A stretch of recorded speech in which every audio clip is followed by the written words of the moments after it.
పరిశుద్ధుడుగా ఉంటేనే పాపాన్ని క్షమించగలడు, పాపాన్ని తీసివేయగలడు. అందుకే ఆయన కన్నిక గర్భమందు పురుషునితో ప్రమేయము లేకుండా గర్భము ధరించబడి ఆయన ఈ భూమి మీద పరిశుద్ధుడుగా జన్మించి 33.5 సంవత్సరాలు పరిశుద్ధుడుగా బ్రతికి పాపము లేకుండా సిలువనే బలిపీఠము ఎక్కి ఆ సిలువలో మనందరి పాప విమోచన కొరకై ప్రాణం పెట్టి తనకు తానుగా అర్పణగా అర్పించుకున్నాడు. అందుకనే గ్రంథం చెప్తుంది, యేసు రక్తము ప్రతి పాపమును కడిగి పవిత్రపరుస్తూ ఉందని. కనుక నా ప్రియ దేవుని బిడ్డలారా, ఇది మనుషులందరికీ సంతోషకరమైన శుభవర్తమానం ఏంటంటే యేసుక్రీస్తు ద్వారా నా పాపములు క్షమించబడతాయి.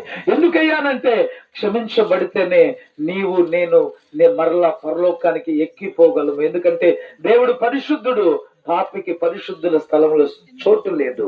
ఆ పరిశుద్ధత కలిగి ఉంటేనే ఇదిగో పరలోకానికి ఎక్కిపోగలము. ఎందుకంటే ప్రియ దేవుని బిడ్డలారా, నేను పరలోకం నుండి పంపబడ్డాం. అర్థమైందా? పరలోకం నుండి పంపబడ్డాం. ఈ శరీర పుట్టుక భూమి మీద జరిగితే ఆత్మ పుట్టుక అనేది దేవుని యొద్ద నుండి పంపబడింది. అందుకే ప్రభువా, తరతరములు మా నివాస స్థలము నీవే. కాబట్టి తిరిగి మనం అక్కడికి వెళ్ళి పరమాత్ముడైన దేవునిలో కలవాలి. ఇందుకు ఒకే ఒక మార్గం, యేసయ్య మార్గం. అందుకని ఆయనే పాప క్షమాపణ ఈ భూమి మీద కలుగు చేయటానికి వచ్చాడు. అందుకే ఆయన పుట్టుక ఈరోజు మనందరి జీవితాలకి ఒక సంతోషకరమైన శుభవర్తమానం.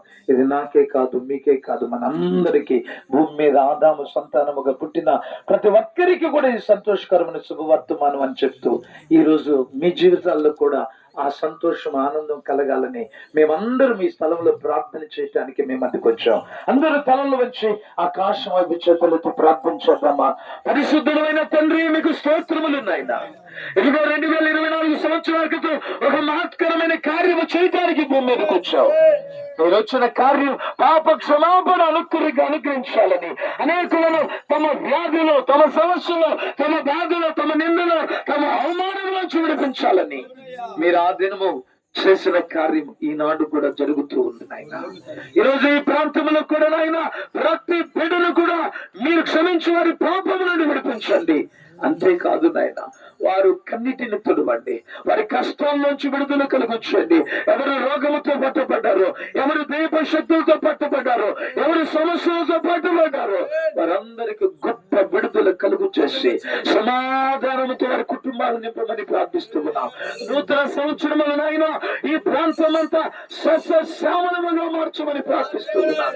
ప్రతి తెగుళ్ళు నిర్మూలపరచమని ప్రార్థిస్తున్నాం. రోగాలు నిర్మూలపరచమని ప్రార్థిస్తున్నాం. నాయన ఏ కుటుంబంలో కన్నీరు తొడవమని ప్రార్థిస్తున్నాను.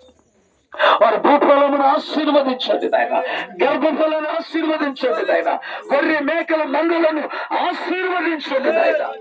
వారందరూ కూడా సమృద్ధి కలిగి సంతోషించేటట్లుగా కృప చూపమని ఈ బిడ్డలందరినీ మీ చేతులకు సమర్పిస్తూ యేసయ్య నామములో ప్రార్థిస్తూ ఉన్నాము తండ్రి.